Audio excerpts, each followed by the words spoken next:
اعوذ باللہ من الشیطان الرجیم بسم اللہ الرحمن الرحیم اولیس الذی خلق السماوات والارض بقادر علی ان یخلق مثلهم بلی وهو الخلاق العلیم اللہ اکبر اللہ اکبر اللہ اکبر لا الہ الا اللہ واللہ اکبر اللہ اکبر وللہ الحمد لا شیء قبلہ ولا شیء بعدہ لا الہ الا اللہ العظیم لا الہ الا اللہ الکریم اللہ اکبر کبیرا والحمد للہ کثیرا وسبحان اللہ بکرۃ واسیلا.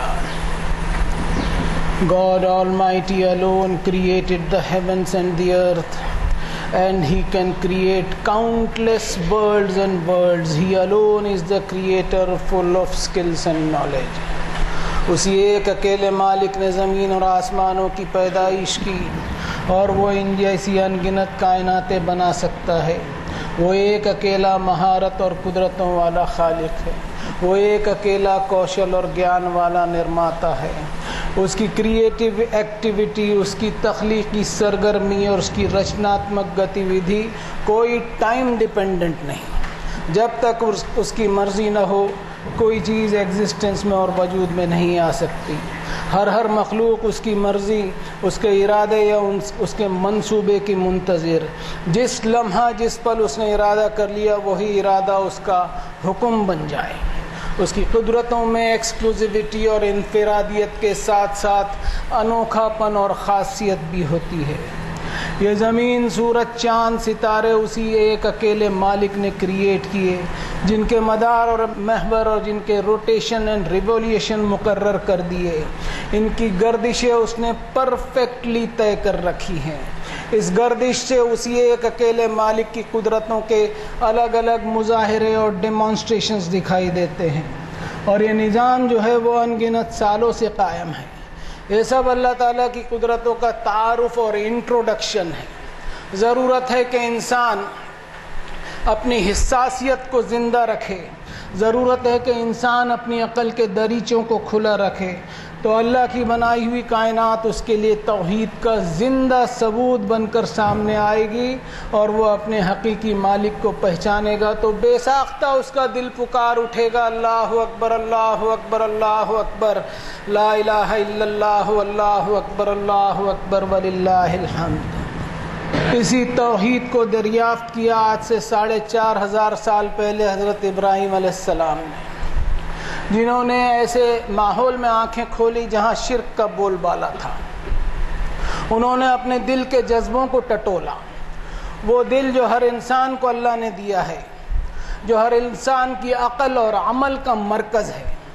انہوں نے اللہ کی وحدانیت کو پہچانا اور اپنے رب کے سامنے اپنا قلب سلیم پیش کیا، یعنی ایسا دل جو ہر قسم کے شرک کی خرافاتوں سے پاک تھا، جو کسی بھی قسم کے اندھ وشواس سے متاثر نہ تھا. A sound heart free from all evils and superstitions. اس دل کو انہوں نے اللہ کی رضا کو پانے کا مرکز بناتے ہوئے اللہ کے سامنے پیش کرتے ہوئے جھوٹی عبادتوں سے منہ موڑا. عقل سلیم کا استعمال کرتے ہوئے انہوں نے اپنے رب کی قدرتوں کا مشاہدہ کیا کہ اس دنیا میں خشکی بھی ہے، اس دنیا میں سمندر بھی ہے، اوپر وشال پھیلی ہوئی فضا بھی ہے.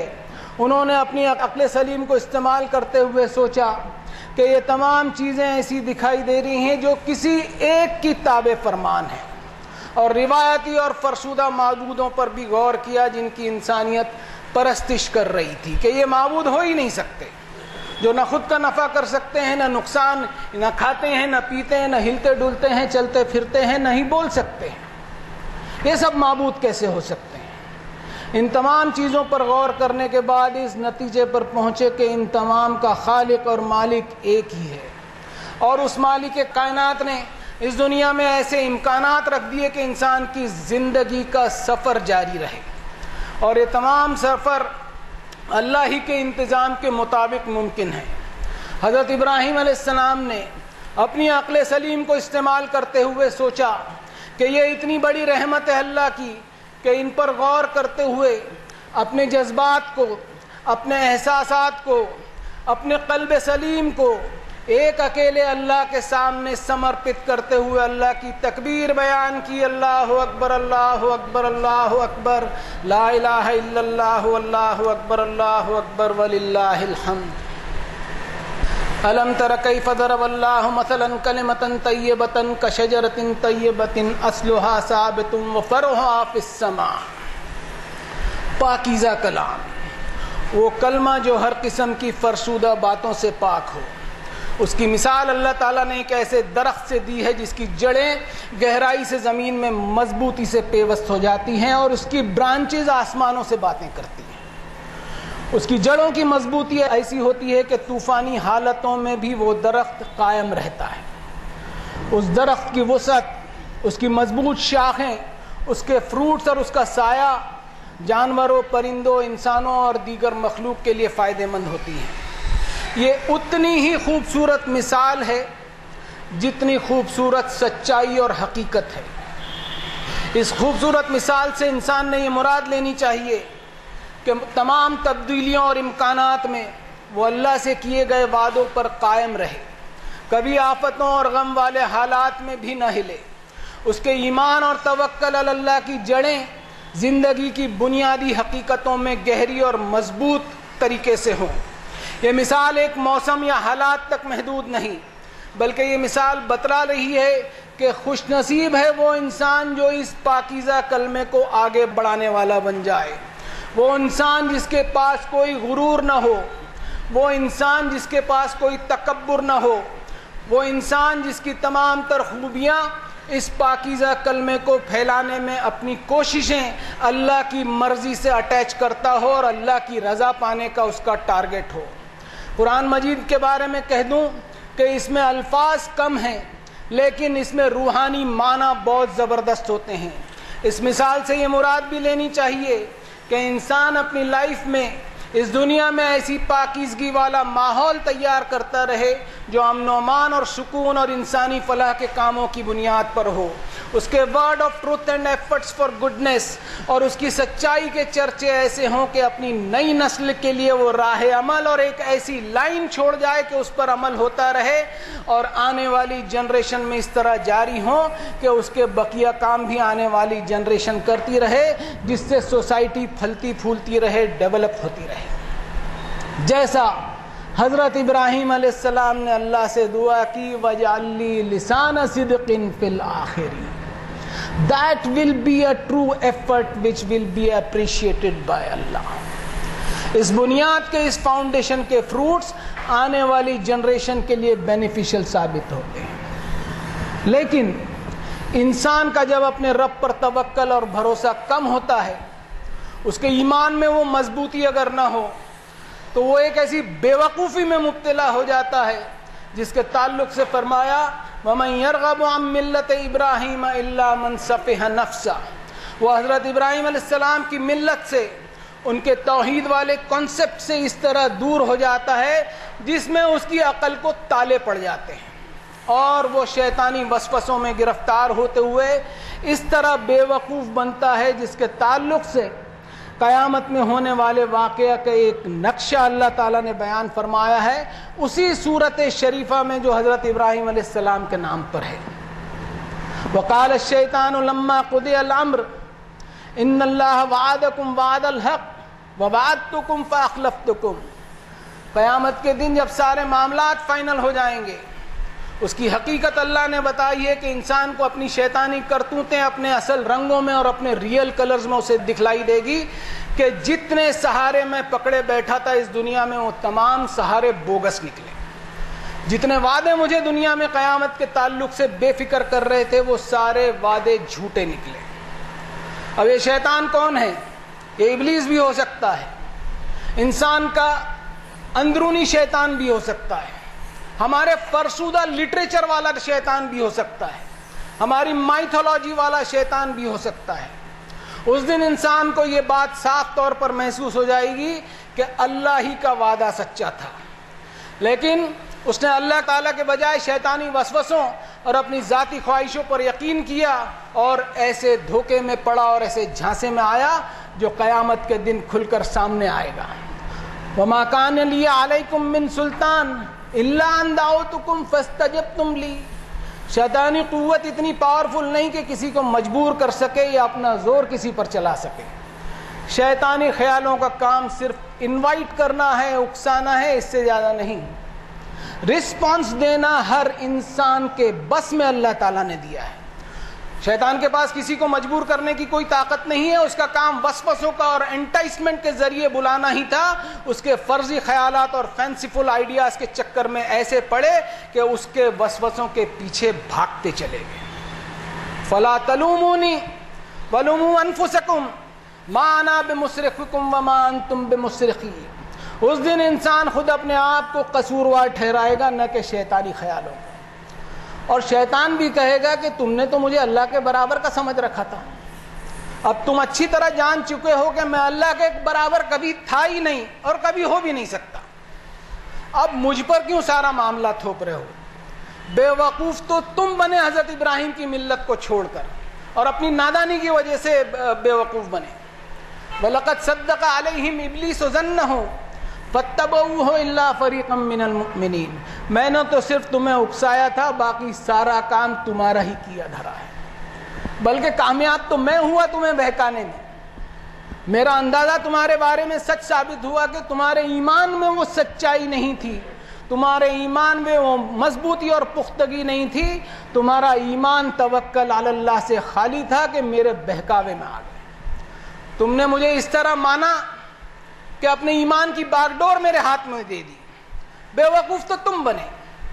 انی کفرت بما اشرکتمون من قبل ان الظالمین لهم عذاب علیم. میں تو کفر کر چکا تھا پہلے سے ہی اس پر کہ مجھے تم نے اللہ کا شریک ٹھہرایا.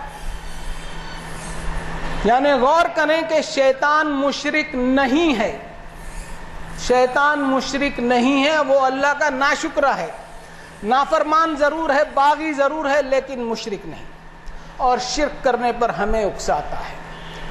اب اس سے یہ معنی بھی لیا جا سکتا ہے کہ کوئی اگر شرک کرتا ہے تو وہ شیطان سے بھی زیادہ گیا گزرا ہے. اب سوچیں کہ اس آیت میں شیطان جو کنفیشن کر رہا ہے، اس کنفیشن سے کتنی زبردست مایوسی ہوگی اس کے فالوورز کو، اور کتنی بڑی ذلت اور رسوائی اور ڈسگریس ہوگا ان کے لیے. یہ صرف محسوس کیا جا سکتا ہے، الفاظ میں بیان نہیں کیا جا سکتا. جس کے تعلق سے حضرت ابراہیم علیہ السلام نے دعا کی اپنے رب سے، وَلَا تُخْزِنِي يَوْمَ يُبْعَثُونَ، کہ یا اللہ مجھے اس دن کی مایوسی سے، اس دن کی رسوائی اور ذلت سے بچا لیجئے جس دن آپ ساری کائنات کا حشر برپا کریں گے. ضرورت ہے کہ انسان اپنے فالس نوشن اینڈ بلیفز اور اپنی اندھ وشواس کی پرتوں کو اپنے ذہن اور سوچ سے کھرچ دے تو شیطانی زور انسان پر بالکل نہیں چل سکتا. یہ انسان کا کمپلیکس آف ڈیزائرز ہے اور اس کی سوچ کا مجموعہ ہے جو انسان کو حق کی پہچان سے روکتا ہے، اور انسان کے ذہن میں شرکیہ سوچ جو ہوتی ہے وہ شیطان کے لیے بہت مددگار ثابت ہوتی ہے. یہی سوچ شیطان کے زور کے دروازوں کو کھولتی ہے، اس لیے کہ اس کے پاس مینس آف ایلیوژنز اور وسوسوں کا ہی ذریعہ ہے. اب ایک ہی راستہ ہے ہمارے لیے کہ لوٹیں ہم ملت ابراہیم پر، اور اللہ ہی کی غلامی میں اپنے آپ کو سپرد کرتے ہوئے اس کی وحدانیت کے سائے میں داخل ہو جائیں، اس کی تکبیر بیان کرتے ہوئے اللہ اکبر اللہ اکبر اللہ اکبر، لا الہ الا اللہ اللہ اکبر اللہ اکبر وللہ الحمد.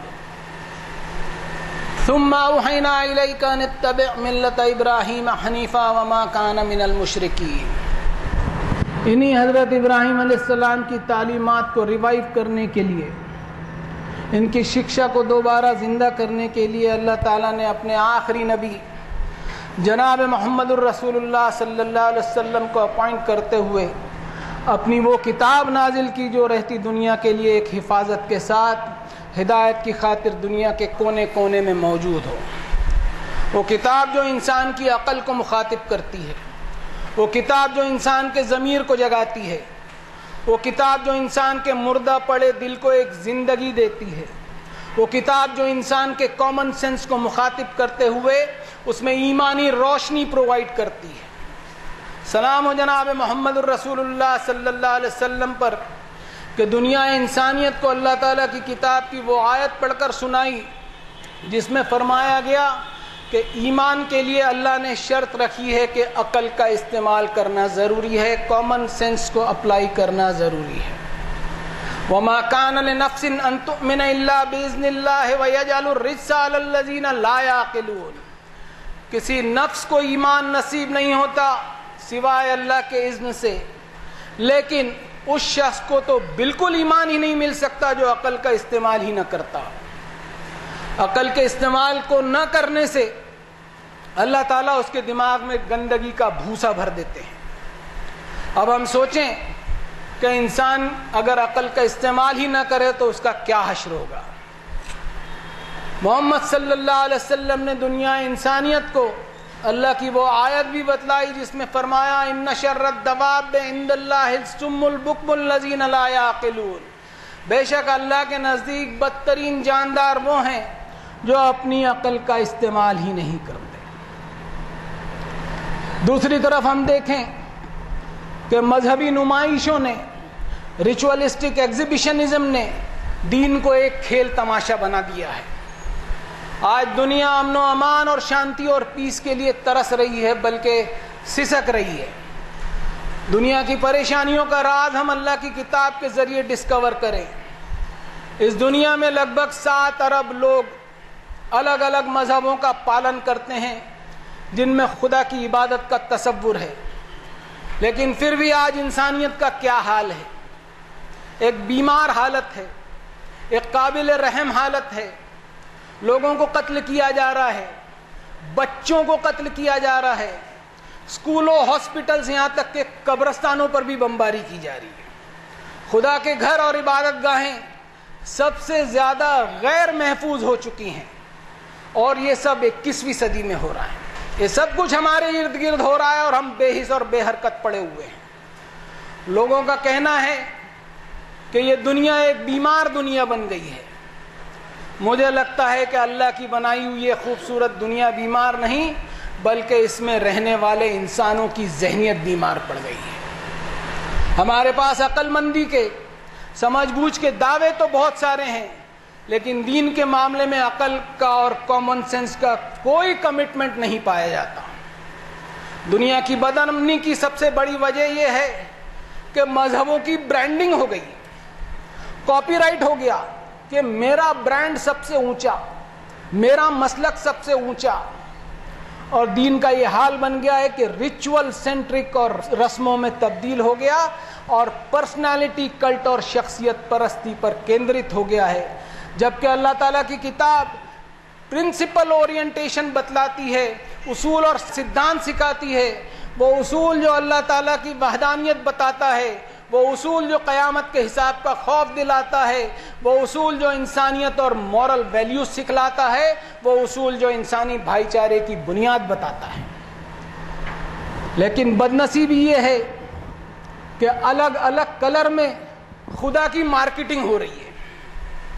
خدا کی مارکیٹنگ ایسی ہو رہی ہے کہ اللہ کی وحدانیت ندارت، قیامت کے حساب کا خوف ندارت اور اخلاق بھی غائب۔ ہم سوچیں کہ ہمارے مذہبی چودھری عقل کو استعمال کرنے کے لیے منع کیوں کرتے ہیں؟ اس لیے منع کرتے ہیں کہ ان کی پول کھل جائے گی، مذہبی دکانداریاں بند ہو جائے گی، مسلکی چودراہٹ ختم ہو جائے گی۔ فلا تغرنکم الحیات الدنیا ولا یغرنکم باللہ الغرور۔ ہم ہمارے ان دھوکے بازوں کو پہچانیں جنہوں نے ہمیں عقل کا استعمال نہ کرنے کی ہمیں ہدایت دیتے ہوئے بربادی کے گڈھے پر لا کر کھڑا کر دیا۔ خدا کے نام پر بہت سارے مذہبی نظاموں کے باوجود وسیع پیمانے پر غربت، کشمکش، ظلم، بھوک اور بیماری ہے۔ ملکوں کے درمیان وار پر وار، میسائل، بم، راکٹ کے ذریعے وار، مذہب کو بھی ایک کولڈ وار اور ہاٹ وار کے لیے استعمال کیا جا رہا ہے۔ اللہ کے سارے نبیوں نے دنیا انسانیت کو اللہ کی کتابوں اور پیغامات کے ذریعے زندگی جینے کی وہ تھیم بتلائی جس میں تشدد نہ ہو، جس میں وائلنس نہ ہو، جس میں بدلے کی بھاونا نہ ہو، بلکہ معافی والا معاملہ ہو، عفو درگزر والا معاملہ ہو، لیٹ گو کرنے والا معاملہ ہو، جس میں آپسی محبت، پریم اور بھائی چارہ ہو۔ لیکن ایسا ہوتا نہیں. مذہب کے نام پر جب جب اچکایا جاتا ہے ہم اچک جاتے ہیں, اور یہاں تک اچک جاتے ہیں کہ کسی کے قتل پر بھی آمادہ ہو جاتے ہیں. اس خاتون نے جو محمد صلی اللہ علیہ وسلم کے تعلق سے کیا کہا, کبھی ہم نے سوچا ہے اس پر؟ کبھی سوچا ہے ہم نے اس پر؟ اس نے وہی کہا جو ہمارے سو کالڈ اسلامک لٹریچر میں صدیوں سے لکھا ہوا پڑا ہے, صدیوں سے لکھا ہوا پڑا ہے. میں اسی سورت شریفہ کی آیت کا سہارا لیتا ہوں جو حضرت ابراہیم علیہ السلام کے نام پر ہے. وَمَثَلُ كَلِمَةٍ خَبِيثَةٍ كَشَجَرَةٍ خَبِيثَةٍ اجْتُثَّتْ مِنْ فَوْقِ الْأَرْضِ مَا لَهَا مِنْ قَرَارٍ. اس آیت کو آج کے پیرائے میں سمجھنے کی اشد ضرورت ہے. جو میں محسوس کر رہا ہوں کہ کلمۃ خبیثۃ یعنی ناپاک کلمہ, خباثت والی بات, کیا اس کا مظاہرہ ابھی نہیں ہوا اور چل رہا ہے؟ یہ فتنہ ختم نہیں ہو رہا ہے. جو ماں عائشہ رضی اللہ تعالی عنہ کے تعلق سے کہا گیا وہ خود ہماری کتاب کے موادوں سے ہی تو لیا گیا ہے. اور بھی بہت سی ایسی فحش اور خبیث باتیں ہیں جو کہنا تو دور کی بات ہے, ان فحش روایتوں کو پڑھا بھی نہیں جا سکتا, اور ابھی تو ان کا نمبر نہیں آیا. یہ جو فحش روایتیں ہیں یہ وہ کلمۃ خبیثۃ ہیں کہ اگر چرچا ان کا منظر عام پر ہونے لگ جائے تو ما لہا من قرار, صرف ہمارا قرار ہی نہ چھن جائے, راتوں کی نیند ہی نہ اڑ جائے, بلکہ ایسا پکچر ہمارے سامنے آئے گا کہ جس نبی کو فالو ہم کر رہے ہیں اس نبی کی نعوذ باللہ ایسی داغدار شخصیت ہمارے سامنے ابھر کر آئے گی کہ ہمیں اس نبی کی اتباع کرنے پر ایک سوالیہ نشان لگ جائے گا, ایک کوسچن مارک لگ جائے گا. کیا ہم میں ہمت ہے کہ ہمارے سو کالڈ اسلامک لٹریچر سے یہ زہریلے خبیث اور فحش مواد کو ہم نکالیں؟ ارے ہم میں ہمت تو دور کی بات, بلکہ ہم ان فحش روایتوں کو ایسا مانتے ہیں کہ کم سے کم اس کو ریجیکٹ کرنے کی بھی ہمت نہیں کرتے. پڑوسی ملک میں کچھ لوگوں نے بیچاروں نے ہمت کی تھی کہ ان بے حیائی والی روایتوں کو ریجیکٹ کیا اور ان پر اخباروں میں آرٹیکل بھی لکھے. لیکن ان بیچاروں کا حال کیا ہوا؟ ان کا حال یہ ہوا فردوا ایدیہم فی افواہہم, ان کی باتوں کو سرے سے ریجیکٹ کر دیا گیا. اس لیے ریجیکٹ کر دیا گیا کہ اپنے بڑے بزرگوں کی لکھی کتابوں کو اللہ کی کتاب کا درجہ جو دیے بیٹھے, اور ان بیچاروں کا یہ حال بنا کہ ان کو اپنا خود کا ملک چھوڑ کر جان بچانے کی خاطر بھاگنا پڑا, اور ان کو خود کا وطن نہ رہنے کو ملا نہ مرنے کو ملا. موجودہ حالات میں اسلاموفوبیا جو پھیل رہا ہے اس کا ذمہ دار ہم غیروں کو ٹھہراتے ہیں. قرآن مجید کی آیتوں سے کوئی روایت کا کنڈمنیشن ہوتا ہے تو جھٹ سے روایتیں اور قصے کہانیوں کا انبار لیے ہوئے پیچھے پڑ جاتے ہیں. میٹنگز اور چوپالیں بیٹھ جاتی ہے مخالفت پر. تو کیا آیت کا یہ حصہ جو میں نے ابھی پڑھا فردوا ایدیہم فی افواہہم والا کام ہم خود تو نہیں کر رہے ہیں؟ جبکہ الگ الگ فورمز پر جب اللہ کی آیتوں سے بات کی جاتی ہے تو کٹر سے کٹر اسلام کا مخالف ہو وہ بھی غور سے سنتا ہے اور تعجب کرتا ہے کہ کیا بات کہی گئی ہے. اور یہ میں کوئی سنی سنائی بات نہیں کہہ رہا ہوں, اپنے تجربوں کی بنیاد پر کہہ رہا ہوں. اور الحمدللہ ثم الحمدللہ وہ قرآنی آیتیں ہی ہیں جو اس کی روح کو جگاتی ہیں. یہ بات الگ ہے کہ وہ اپنے ضمیر کو ایک تھپکی دے کر کے سلا دیتا ہے, لیکن جب اس کی کہنے کی باری آتی ہے تو وہ قرآنی آیتوں کی مخالفت میں بات نہیں کرتا, بلکہ ہماری عادتوں, ہماری حرکتوں اور ہماری روایتوں کے خلاف بات کرتا ہے. آج عید الاضحیٰ کا دن ہے, یعنی گمراہی کے اندھیروں سے نکل کر ہدایت کی روشنی میں آنے والا دن. آج ہم ایک پرن لیں اور ایک وعدہ لیں, ایک ریزولوشن کریں کہ جب ایسی بوگس روایتیں اور بے حیائی اور خباثت والی روایتیں سامنے آئیں گی تو ہم ان کو بغیر کسی مداہنت کے, بغیر کسی کمپرومائز کے سرے سے ریجیکٹ کریں گے. جیسا اللہ تعالیٰ کی کتاب میں فرمایا گیا وَلَوْلَا إِذْ سَمِعْتُمُوهُ قُلْتُمْ مَا يَكُونُ لَنَا أَن نَّتَكَلَّمَ بِهَٰذَا سُبْحَانَكَ هَٰذَا بُهْتَانٌ عَظِيمٌ. یا اللہ ایسی باتوں کا چرچا جن میں آپ کی کتاب یا آپ کے رسولوں کی توہین ہو رہی ہو، ایسی باتوں کو ہم نہیں پھیلائیں گے اور نہ ہی کبھی ہم انہیں مانیں گے اور نہ ہی ہم کبھی انہیں آپ کی کتاب کی آیتوں کا درجہ دیں گے۔ یا اللہ سبحان ہے آپ کی یہ زبردست تہمت اور بہتان عظیم ہے۔ ہم آپ کی تکبیر بیان کرتے ہیں، اللہ اکبر اللہ اکبر اللہ اکبر، لا الہ الا اللہ اللہ اکبر اللہ اکبر وللہ الحمد۔ بارک اللہ لنا ولکم فی القرآن العظیم ونفعنا وإياكم بالآیات والذکر الحکیم، انہ تعالی جواد کریم ملک بر رؤوف الرحیم، فاستغفروا ربکم ثم توبوا الیہ ان ربی رحیم ودود۔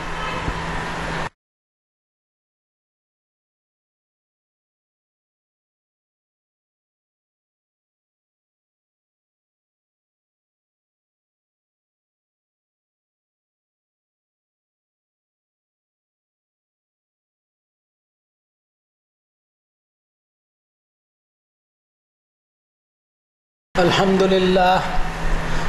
للہ وحدہ والصلاة والسلام علی من لا نبی بعدہ۔ اعوذ باللہ من الشیطان الرجیم، بسم اللہ الرحمن الرحیم۔ وقل الحمد للہ الذی لم يتخذ ولدا ولم یکن له شریک فی الملک ولم یکن له ولی من الذل وکبرہ تکبیرا۔ اللہ اکبر اللہ اکبر اللہ اکبر، لا الہ الا اللہ اللہ اکبر اللہ اکبر وللہ الحمد۔ ان اللہ وملائکتہ یصلون علی النبی یا ایہا الذین آمنوا صلوا علیہ وسلموا تسلیما۔ اللہم صل علی محمد وعلی آل محمد کما صلیت علی ابراہیم وعلی آل ابراہیم انک حمید مجید۔ اللہم بارک علی محمد وعلی آل محمد کما بارکت علی ابراہیم وعلی آل ابراہیم انک حمید مجید۔ وصل علی جمیع الانبیاء والمرسلین وعلی الملائکۃ المقربین وعلی اصحاب رسول اللہ صلی اللہ علیہ وسلم وعلی ازواج رسول اللہ صلی اللہ علیہ وسلم وعلی اہل بیت رسول اللہ صلی اللہ علیہ وسلم۔ ربنا لک الحمد انک انت السمیع المستجیب الدعوات۔ ربنا آتنا فی الدنیا حسنہ وفی الآخرۃ حسنۃ وقنا عذاب النار۔ ربنا اصرف عنا عذاب جہنم ان عذابها کان غراما انها ساءت مستقرا ومقاما۔ ربنا انک من تدخل النار فقد اخزیته وما للظالمین من انصار۔ ربنا فاغفر لنا ذنوبنا وکفر عنا سیئاتنا وتوفنا مع الابرار۔ اللهم لا تدع لنا ذنبا الا غفرته ولا هما الا فرجته ولا مريضا الا شفيته ولا مبتلا الا عافيته ولا ضالا الا هديته۔ اللهم انصر من نصر دينك الذي جاء به محمد صلى الله عليه وسلم واجعلنا منهم۔ اللهم أيد الإسلام والمسلمين۔ اللهم هين علينا سكرات الموت۔ اللهم أخرجنا من الظلمات إلى النور۔ اللهم أرنا الحق حقا وارزقنا اتباعه۔ اللهم أرنا الباطل باطلا وارزقنا اجتنابه۔ اللهم أرنا الأشياء كما هي۔ ربنا تقبل منا إنك أنت السميع العليم وتب علينا إنك أنت التواب الرحيم برحمتك يا أرحم الراحمين۔ عباد الله اتقوا الله رحمني ورحمكم الله۔ إن الله يأمر بالعدل والإحسان وإيتاء ذي القربى وینہا عن الفحشاء والمنکر والبغی یعظکم لعلکم تذکرون۔ اذکروا اللہ العلی العظیم یذکرکم واشکروہ علی نعمہ یزدکم ولذکر اللہ اکبر۔ اللہ اکبر اللہ اکبر اللہ اکبر، لا الہ الا اللہ واللہ اکبر اللہ اکبر وللہ الحمد۔